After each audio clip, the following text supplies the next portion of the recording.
Hey guys, welcome to That Florida Feeling. I hope everybody's had a good week. It's finally not as cold, although it's supposed to get cold again. Why are they calling for snow in Florida?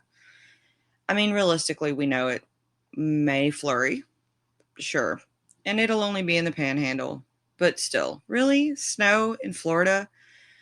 I kind of already want to cancel my subscription to 2025. If you guys haven't checked out Unfiltered Studios, go ahead and check it out. It's great. There's a lot of fun people over there. There's a lot of great podcasts. They're always adding new podcasts. In fact, we just had 2 new people to the podcast group just this week. Some really cool people. There's a martial arts one and there's an acapella one. Now, to add to an already growing, awesome group. So, if you're looking for a new podcast to listen to or just something to add to your library, definitely check it out. It's really amazing. Also, they're doing guest host on Stupid History Minute, which is an awesome, literally about 1 minute episode podcast that comes out each day. And yours truly will be hosting 2 episodes this month, so don't forget to look for those. Thanks to everybody who checked out last week's episode. I thought it was just kind of fun to talk about a small town in Florida. Hopefully, you kind of fell in love with it like I did when I visited it. Thanks to everybody who checked out the social media sites. I know we all love looking at those memes. I did open a lemonade. I don't know. Now that TikTok's supposedly going away or may not go away or could go away. I don't know. And then everybody's talking about Red Note. I don't know. I don't even know. Social media is overrated to me, but we have it. So check it out. You can find us on Facebook, YouTube, Instagram, X or Twitter or whatever we're calling it now. But yeah. And then I hope you guys just had a good week otherwise.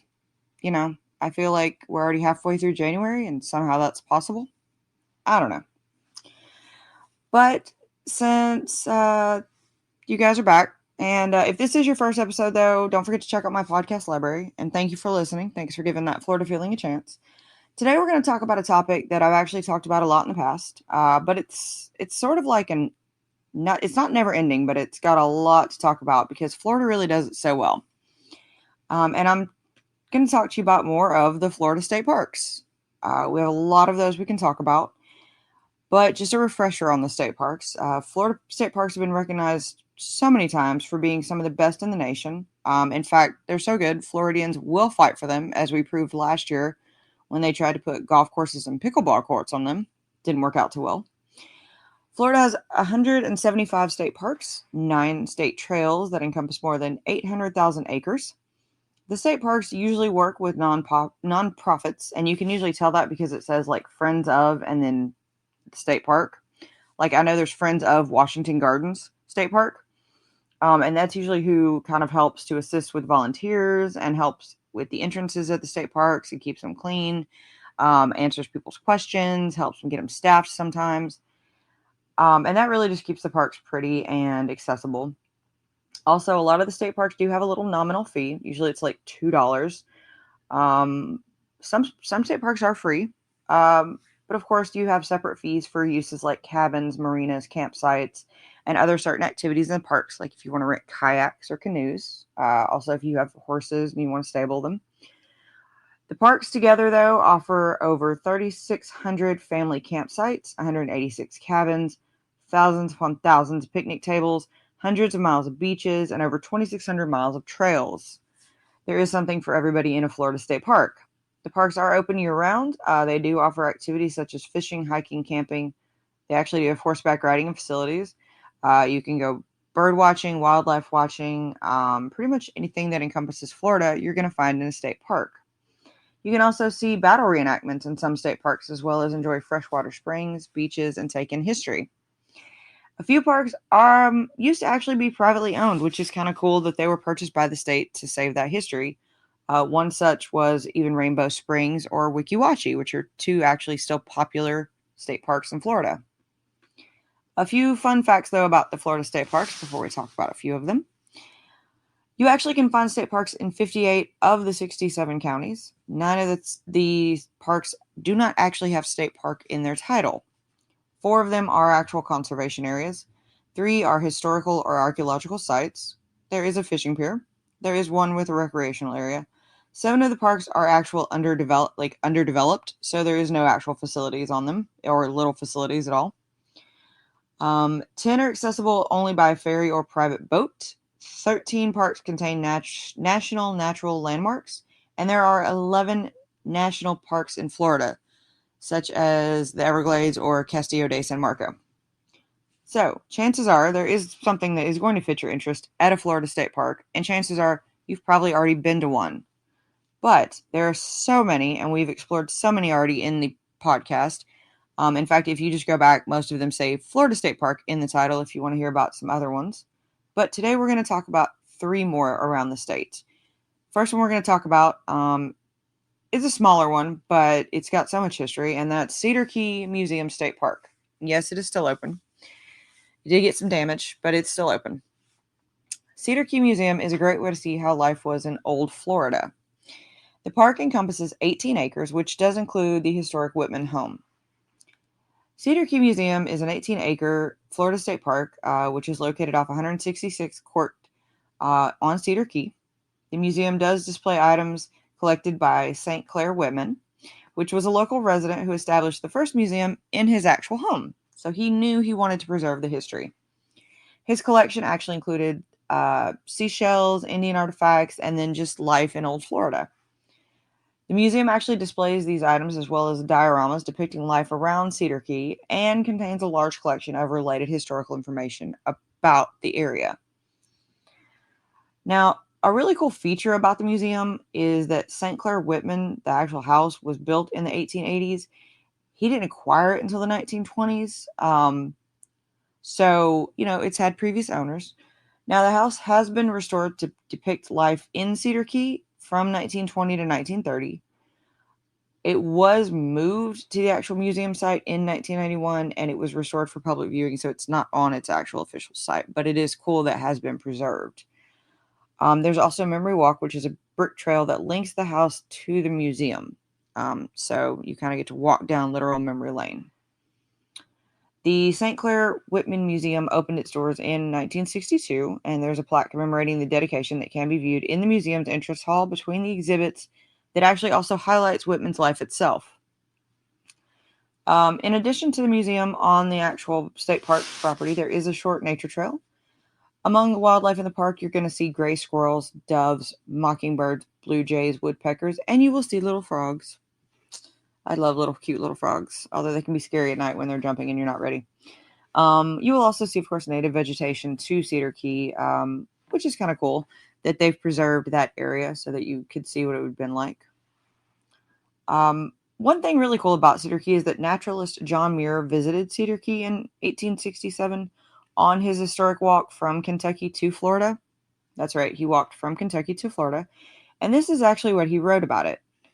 For 19 years, my vision was bound by forest, but today, emerging from a multitude of tropical plants, I beheld the Gulf of Mexico, stretching away unbounded, except by the sky. What dreams and speculative matter for thought arose as I stood on the strand, gazing out on the burnished treeless plain. That's kind of very, very fitting, especially if you have ever gone to Florida really for the first time or haven't seen it in a long time and you just go walk out on the beach and you just look out at the ocean. So it's a really cool quote from John Muir when he actually finally got to the Gulf of Mexico. And of course, the John Muir Historic Marker was placed on the museum grounds in 1983 to commemorate said visit. You can see it today. It's a sand patch. The park actually offers experiences more than just a look back at history, but it is cool to look back at history. You can actually experience nature in the park, as I said, on the trail. The short nature trail does provide the opportunities to see wildlife and nature vegetation. And actually, birding is really particularly cool on this trail because in fall and winter, a lot of the migratory species pass through the area. And of course, the trail actually also leads to the salt marshes where you will see a ton of wading birds and then a lot of tiny little crabs that will come out at low tide. So another way to see an interesting wildlife in the area. Of course, you will see the squirrels. You can see gopher tortoises actually as well. And of course, a lot of birds. Like we said, if it's not migratory season, you're likely to see mockingbirds, blue jays, and woodpeckers. Again, don't step on the little frogs. And of course, birding is popular. But if you do go down to the salt marshes, you're likely to see Rosetta spoonbills, white ibises, and other kind of wading birds. As you go to the salt marshes, don't forget to just look around to take in your local vegetation and the nature. Now, what's really cool though is on the location of the museum, there's actually a primitive launch site off of the nature trail so that you can use kayaks, canoes, or paddleboards if you want to go through the salt marshes and if you want to take in the nature from the water. And the park is pet friendly, so if you do choose to bring your furry friend to the park, you can bring them with them. You know, it's a fun kind of family friendly day. So I hope the next time you do visit Cedar Key, and please do visit Cedar Key. I mean, they've had a rough year. Actually, it's kind of a rough couple years. Um, they're still open after last hurricane season. Of course, it's not going to be the same. Um, but stop and learn about what old Florida was like.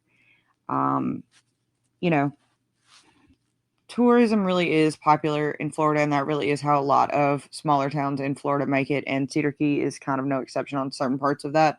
So don't just count it out because a hurricane did hit it. Be respectful, but do go visit. It is a really nice area. The next state park we're going to talk about isn't a park, but it's a state trail. It's one of those state trails I said that, Florida has. And it's actually the Nature Coast State Trail. And it's actually 32 miles. And it goes through quite a few small towns on the Nature Coast in Florida. In the early 1900s, trains were super popular in Florida. In fact, that was the way to get around and even to Florida. Trains actually replaced steamships as the way to get freight and passengers through the Swanee River Valley. Now, today, you can actually retrace that historic route of the Atlantic Coastline Railroad, traversing the 32 miles of the Nature Coast region. And it's a really cool way to preserve the history and some of the bridges. Now, this trail is officially part of Florida's Greenways and Trail System. The state trail has also been designated as a National Recreation Trail.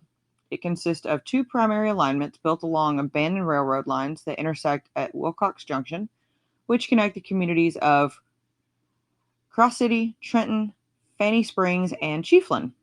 And as funding becomes available, the trail is supposed to extend approximately 9 miles from Trentland towards Newberry. So that's kind of cool. Always working to save more Florida. And among the trail's highlights is the historic Swanee River Railroad Bridge, which is actually east of Old Town Trailhead, but it's actually a really cool old bridge. I'll post a picture on Instagram. And the trail is actually really nice. I mean, it's great for birding and for wildlife viewing and just to see Florida. The trail is near Fanny Springs and Manatee Springs State Park, as well as Andrews Wildlife Management Area. So, of course, you can see plenty of wildlife in the area. There's also an equestrian trail that parallels 4.5 miles of the paved trail from Old Town to Fanny Springs. So, if you are an equestrian, that's another good way to see part of Florida. Now, the Nature Coast State Trail is approximately 32 miles. It's actually 31.7 miles long, and it is part of the Greenways and Trails system.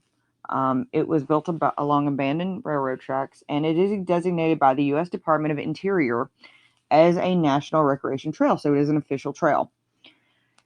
It has the two primary sections following along unused railroad lines, so they are unused if you want that perfect picture on a railroad trestle. And it was originally built by the Atlantic Coast Railroad. It includes historic sites such as the 1902 train trestle bridge over the Swanee River near Old Town, and includes old train stations in Trenton, Cross City, and Chiefland.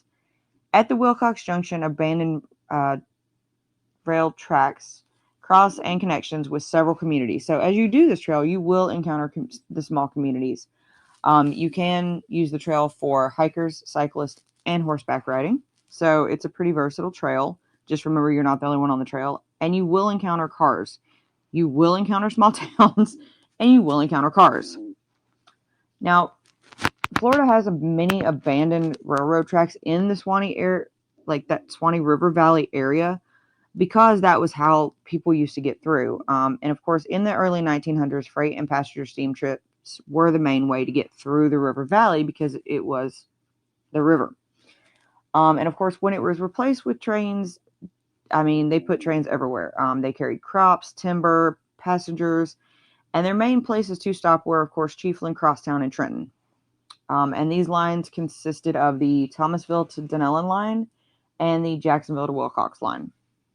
The Nature Coast Trail actually follows this historic route for the 31.7 miles, and it goes through several communities, which are the 5 that I've already named. So they're Cross City, Trenton, Fanning Springs, Old Town, and Chiefland. But what's really cool is in 2010, this is how we know that Florida continues to like to do its. It wants to preserve. It wants to keep our history alive. In 2010, Governor then Charlie Crist, no comment, approved the purchase of the 9.33 mile corridor known as the Trenton Newberry Rail Trail, which would then extend the 3.7 miles managed by the Florida Department of Environmental Protection to a further amount, which is what they're still working on. And of course, nearby land and water resources are in the vicinity of the Nature Coast Trail, which is not far off from the trail. So if you're on the trail and you want to visit other sites, these are the ones that are nearby. You have the Snowy River, you have Fanny Springs, Big Bend Seagrass Aquatic Preserve, Manatee Springs State Park, City of Hawkinsville Underwater Archaeological Preserve.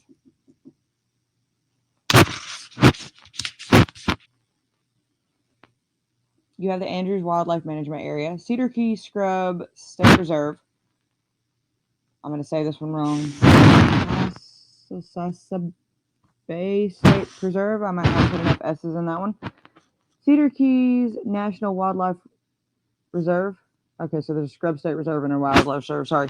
Lower Swanee National Wildlife Refuge, Jenna Wildlife Management Area, Gulf Hammock Wildlife Management Area, Goethe State Forest, Fanny Springs State Recreational Area, Andrews Wildlife Management Area, Swanee River Wilderness Trail, and the Withlacoochee State Trail. The train stations in Trenton, Cross City, and Chiefland actually still stand, so you can go visit them, especially if you're a train lover or history. The Chiefland station now houses the Chiefland Train Depot Museum, and the Trenton station was actually recently purchased by the city of Trenton to make way for development of the continuation, which would be the 9.3 miles, which is kind of cool, and that'll link Newberry to the trail. At Wilcox Junction, several of the lines from these stops meet, and the abandoned railroad tracks are still visible. Again, if you want that perfect photo, it is abandoned, so please don't get hit by a train, but no train will hit you on those railroad tracks. A steel trestle built across the Swanee River in 1902 by the American Bridge Company that allowed the train to transport supplies from Old Town to other ports is still visible. Other significant pieces of history is located underneath the bridge itself, and this is actually the City of Hawkinsville Underwater Archaeological Preserve. That is where the sunken wreck of the paddle steamer lies. The ship was used to move building materials for the bridge and then was intentionally sunk after the bridge was built. I guess it was a one and done. A lot of people do use these trails, guys, so remember that. And this is a great way to explore by bicycle. It is fully paved. It's generally flat.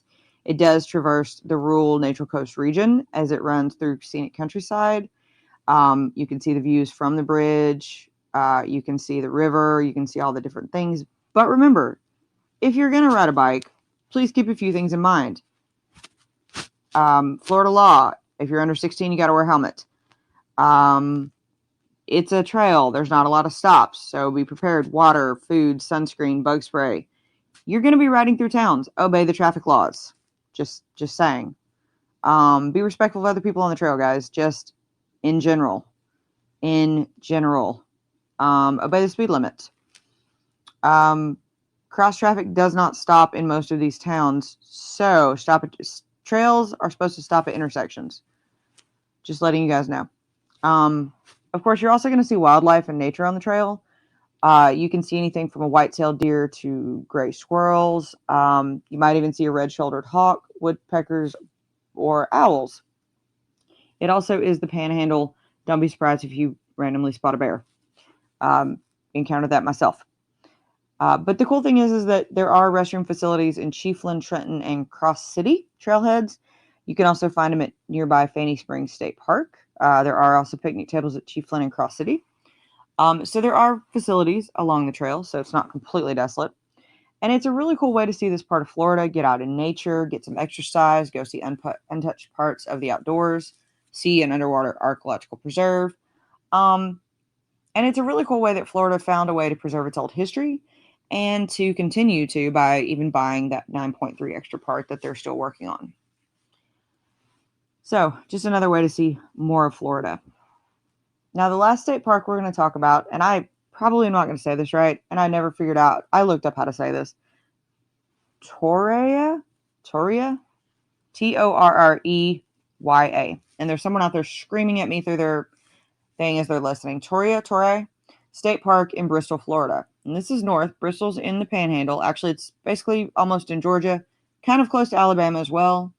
But it's still in Florida, so it's a Florida state park. Torrey State Park is almost 14,000 acres. It is also a United States National Natural Landmark and a historic site. So again, one of those other ones that I mentioned in the first. It is located north of the Apalachicola River. It is in northwest Florida, and it has the nickname of the Florida Mountains. It was actually named for the Florida nutmeg tree, which is the Torreya, which is that name. It's the rare species of the tree. It is endemic to the local east bank of the Apalachicola River on the limestone bluffs.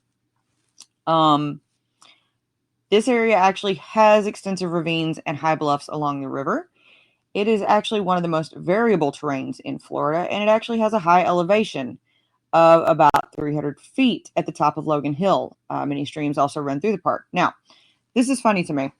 I actually posted a video on TikTok recently from the Panhandle when I was traveling through it, and someone told me that it was a fake video because it had a hill in it. And someone told me Florida doesn't have hills.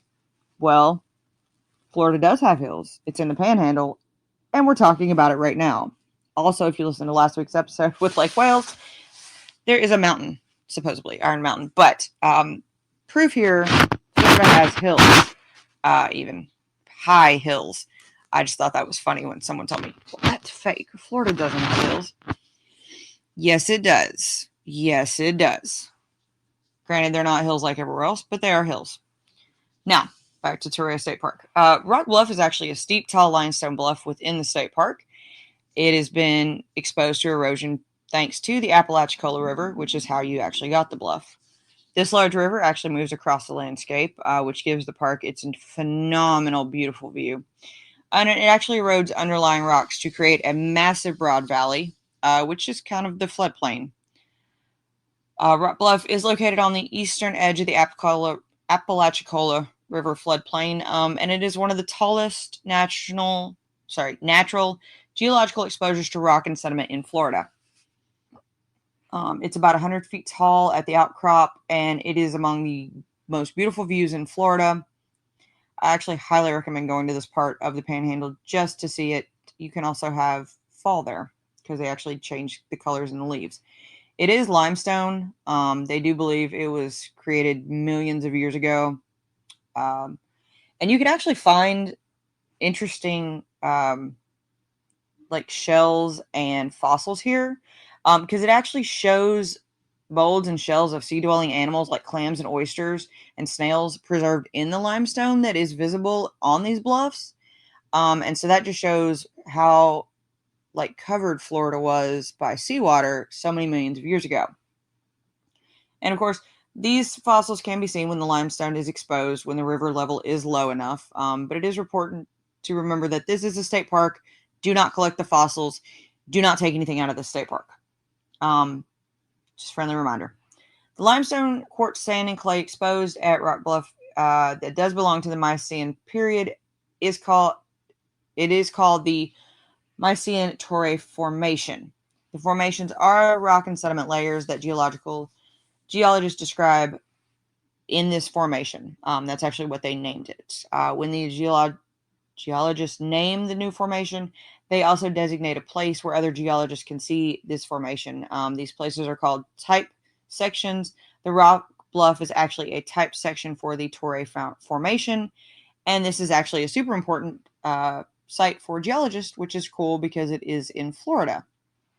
Now, the Torrey State Park has actually got a really interesting, long, massive history, believe it or not. It is one of the original Florida state parks that was developed by the CCC, so the Civilian Conservation Corps, during the Great Depression. This is how they gave people jobs. The park was named for the Florida tree, of course, Torrey. And due to the river's importance, it actually has a Civil War connection. There's actually a 6-cannon battery that was placed on the bluff to prevent the passage of Union gunboats. No Union gunboats ever got near it, and these cannons never saw the light of day to action. But the gun pits do remain. You can still actually see them in the park. It does have the rich history, since they did actually. So they say there was about 200 Confederate soldiers that were actually stationed there for somewhere near 2 years. You can still see them. They're still visible today. It's on one of the hiking trails. That's kind of cool. But of course, prior to that, the Native Americans did inhabit the area. They did confirm this by archaeological discoveries in the area. Of course, this area also has a Seminole War connection. In 1818, General Andrew Jackson and his army crossed the Apalachicola here during the First Seminole War. 10 years later, the first government road to cross the new territory of Florida met the river here. In 1849, Jason Gregory also built the plantation house, I'm never going to say this right, Orksey Landing, across from the park's current location. It stood, of course, until the Civil War, and after the Civil War, it fell into disuse. That's when it was taken over by the Civilian Corps, or eventually by the Civilian Corps in the 1930s, and they started to create the park. Part of the project in the 1930s was to actually disassemble the old Gregory House. They moved it across the river, and they reconstructed it in the park. You can actually visit it today. So you get to see a lot of interesting history in this park due to it being an archaeological site for Native Americans. You can see the limestone fossils. You can see where the Civil War cannons were. You can see where a plantation once stood. You can see the fact that it actually gave people jobs during the Great Depression. You actually can visit the Gregory House. It is a small fee outside of the normal entrance fee. Now, of course, the park does have some unique amenities, as well as the history, but it also has amazing, amazing views. And it's really, really cool because they realize that, and they've given you some stuff to do in this park that is nowhere else in the state of Florida. Of course, because it is in such a unique place, birding is actually one of the top things to do in this park. And that's because it's such a diverse state park. It's also in a migratory pattern. Now, camping is very popular here due to the views and the nature in the park. And they have given one of the most unique ways to camp in Florida. They have a yurt. They have yurt lodging. A yurt is a very, very cool building. And they only have one yurt, and it is the only one in the Florida State Park. A yurt is a heated and air conditioning building. It is specifically shaped in a very unique way. I will post a picture. You cannot take pets in it. You have to bring your own linens, but it is fully capable of sleeping 5 people. I will not accurately be able to describe this, so I will just post a picture of this, but you can sleep in a yurt in this state park, and that to me is so cool. Of course, they do have cabin lodging. It's called Cracker Cabins. I had to laugh when I read that. It accommodates up to 6 people, queen size bed, 4 bunks, does have heat and air, and of course, like chairs and decks. No TVs or phones, no pets, no linens, bring your own. And of course, they have regular primitive camping. But the reason that people want to camp here is because of the views. The steep bluffs that rise over 150 feet over the river provide some of the most beautiful views to camp at, to wake up to in the morning. And then the yurt and the 30 shaded campsites with electric and water hookups to accommodate overnight visitors. They have restrooms and showers located on the campgrounds. And it's just amazing. But back to this yurt. This yurt is so cool. I have to talk about it again. So the yurt is basically a 20-foot round domed tent. It's got a floor. It's got electricity. It's got a lockable door. It's got large screen windows that open and close with flaps, and it can accommodate 5 people. It has a skylight. It has a full-size bed with a bunk twin bed on top. It has a queen size bed. It has tables and chairs, and it has a deck. So I want you to imagine you're on a massive you're just on a massive ridge overlooking one of the most scenic rivers in Florida, and you're on this yurt, and you're just overlooking this, and you're watching these birds fly by and this river rush down below. And that to me is one of the most amazing reasons to go to the state park and attempt to rent a yurt. Sorry, to me that is so cool. But yeah, so that is just one of the main reasons you need to go to Torrey State Park. But of course, you can rent one of their primitive campsites. They do have hookups for RVs. You know, that it's just such a cool camping experience here in the mountains, and they call it the mountains of Florida. Since it is situated along the Apalachicola River, the river is very popular for freshwater fishing. They do have trails that are accessed solely for fishing. Of course, all fishing must be within regulations, and you do have to have a fishing license. They also offer miles and miles and miles. I think it's about 16 miles of hiking, and it's probably some of the most challenging hiking in Florida, because they have a steep head ravine system that is not normal for the Sunshine State. In fact, it is a pretty steep up and down because it is like a mountain. So if you actually want a challenge in Florida, go check out this state park. And of course, they do have a ton of cool things to do here. You can tour the first floor of the Gregory House, have a picnic, just grill out and overlook the river. They have the yurt, the Cracker Cabin. They have camping. They have a small boat ramp where you can actually launch into the Apalachicola River. They say it's best for smaller vessels. They offer a playground and a picnic pavilion for those who want to make an entire day out of it. Of course, the nature trails, birding, wildlife watching, geocaching, photography. If you do choose to stay overnight, you can bring your RV. They have hookups. They have campfire rings. And they're completely and dedicated to let people fully enjoy the mountains of Florida, as this is probably one of the most unique state parks in Florida. They do experience fall, as it is in the Panhandle. And so you can see the leaves change, and you do get to see all these fun things. They are in a migratory pattern, so you will see a ton of different wildlife. You will see a ton of different birds. So I couldn't wait to talk about this state park. But I will tell you that unfortunately, this state park has had a little bit of a rough patch. On October 10th, 2018, the eye of Hurricane Michael basically just went a few miles west of the park, producing sustained winds well within hurricane force. I mean, this park got slammed. Major damage occurred within the park and the surrounding area. Trees were taken out, and it did thin the canopy badly. The park was closed for pretty much that whole autumn and winter. Trees had to be thinned out for hazardous reasons. They had to clear the ones that fell. But surprisingly, many of the Florida nutmeg or the Torrey trees actually survived, that were under the park's protection. So you can still see those. And again, disaster with Hurricane Helene. It struck Northwest Florida on September 26th, just last year. And its eye went to the east of the park. So it's gotten it from both sides. And the landscaping has changed since both Hurricane Michael and now Helene. The ecosystem does continue to recover. Nature abhors a vacuum. So it will recover itself. It is an exceptionally beautiful view with the vistas, the well-maintained hiking trails, the just wonderful camping opportunities, well-equipped picnic areas, and just another way to see a different side of Florida, to experience fall, to feel like you've gotten away from the sand and sunshine of the Sunshine State and be elsewhere for a few hours, to feel like you're just in another state. You'll see nature, plants, beautiful views, and you're likely going to run into Florida Man. Not even going to lie to you guys. There's Florida Man up there in that part too. Today's Florida Man actually comes to us from Martin County. That's in South Florida. Yeah, and South Florida's full of them. A half-naked man drove his truck into the county jail. Not to the county jail, into the county jail, which landed him in the same county jail.